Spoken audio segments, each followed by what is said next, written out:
Please subscribe to this channel for more videos related to Catholic Christian teaching.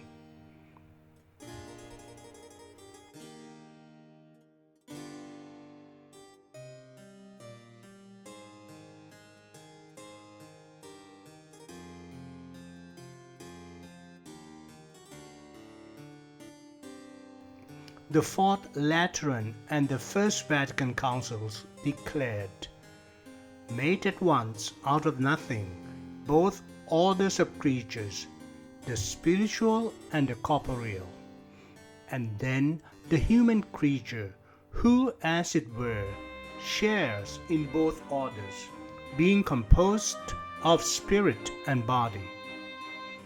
The creative act by which God called the first man into existence should be conceived of as first creation in respect of the soul, and second creation in respect of the body.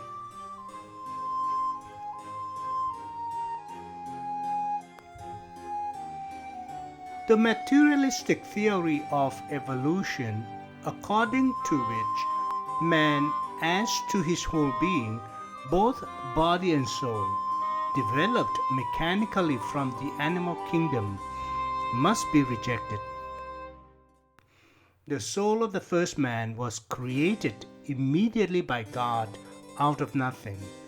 As regards the body, its immediate formation from inorganic stuff by God cannot be maintained with certainty.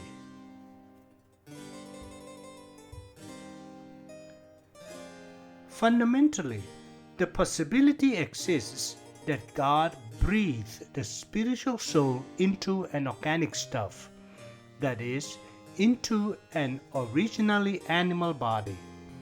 In fact, noteworthy, even if not absolutely decisive, paleontological and biological grounds seem to point to a genetic connection between the human body and the highest forms of animal kingdom.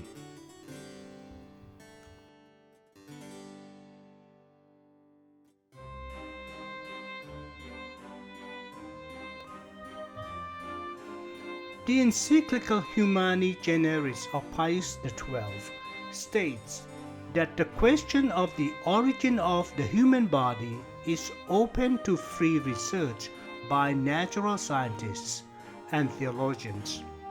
He insists on the careful weighing of the pros and cons of the grounds for its origination from an already living matter, and warns the faithful against the assumption that the discoveries up to the present determine and prove the origin of the human body from an organic matter, and points out that regarding this question, the need for the greatest reserve and care emerges from the sources of revelation. Sacred Scripture contains a double account of the creation of the first man. God created man to his own image. To the image of God he created him. Male and female he created them. And the Lord God formed man out of the slime of the earth and breathed into his nostrils the breath of life, and man became a living soul.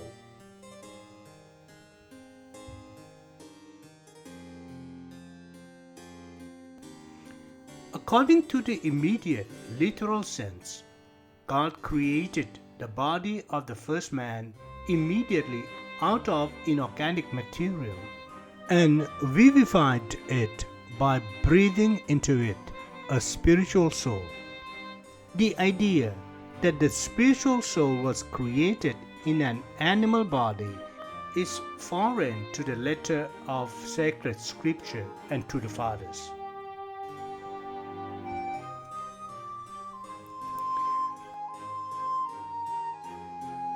The question of the descent of the human body from the animal kingdom first appeared under the influence of the modern theory of evolution.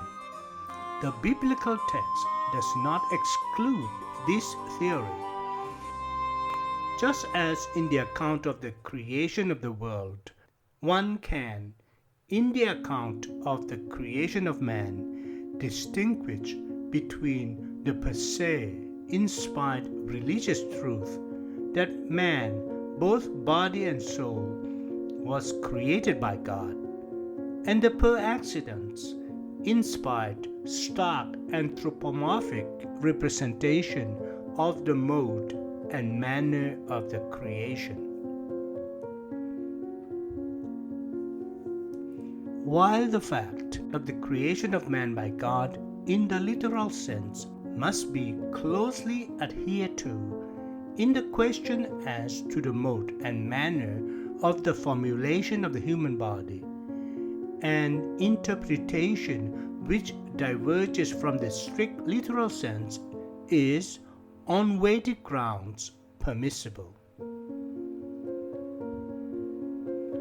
According to Genesis chapter 2, the body of the first woman was formed from the body of the first man, and the Lord God built the rib which he took from Adam into a woman. This account, which is starkly anthropomorphic, was understood by the majority of the fathers in the literal sense.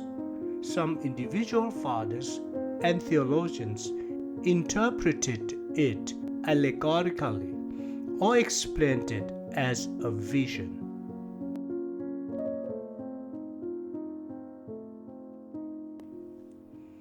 There is no need to hold fast to the literal interpretation, because the way and manner by which the first woman was formed is hardly to be reckoned among the facts that touch on the foundation of the Christian religion. This is in spite of the mention of the formation of the first woman out of the first man, in a decision of the Biblical Commission. Instead, it suffices to hold on an ideal connection in the sense that the woman was created in essential equality with the man.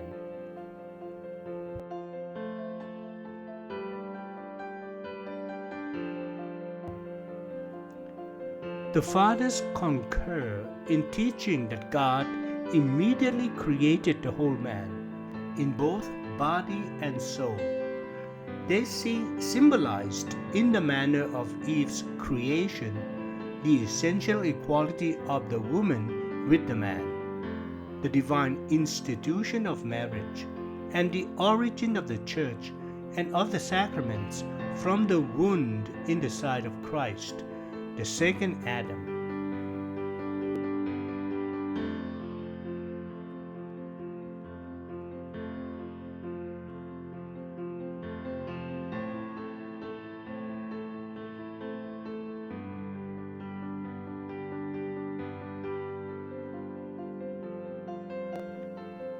Against the pre-Adamite theory, first expounded by Isaac de la Peyrère, a Calvinist, in 1655, and the view of certain modern scientists, according to which the various races are derived from several separated stems.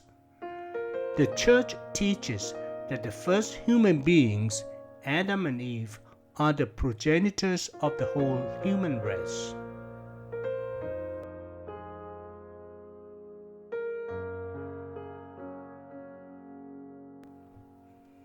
The teaching of the unity of the human race is not, indeed, a dogma, but it is a necessary presupposition of the dogmas of the original sin and redemption.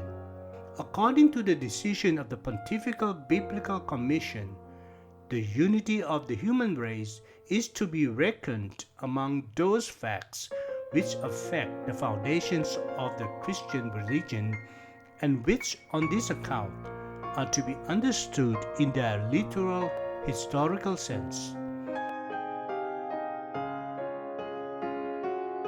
The encyclical Humani Generis of Pius XII rejects polygenism on account of its incompatibility with the revealed doctrine of original sin.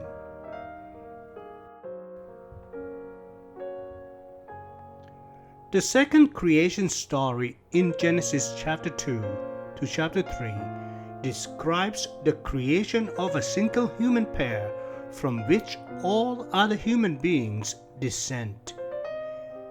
It is said explicitly that there was no man to till the earth, that of the creatures made by God, man alone existed before Eve. That Eve was the mother of all the living.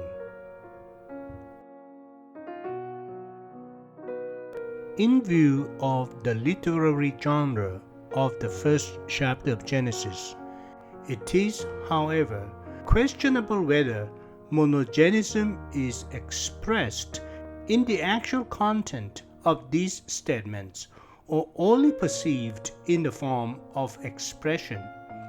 The biblical narrative can be understood as a vivid illustration of the unity of humanity in destiny, history, salvation, and damnation.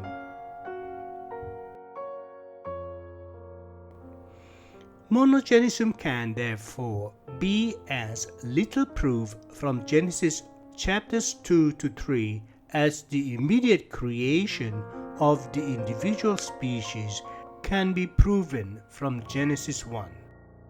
The Pauline teaching that through one man sin and death came to all mankind does not contain any teaching on human descent, when it likewise assumes, in connection with Genesis chapters 2 to 3, that the relation of all men to Adam in the sense of physical descent is intended.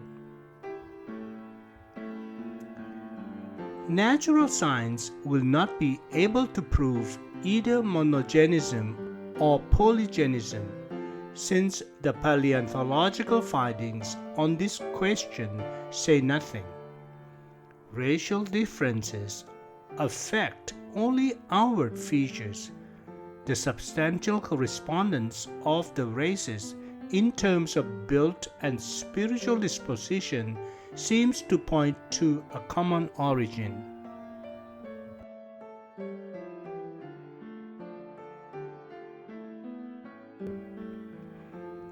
Please go to YouTube Retimentality channel, playlist Divine Act of Creation for the complete series of these materials.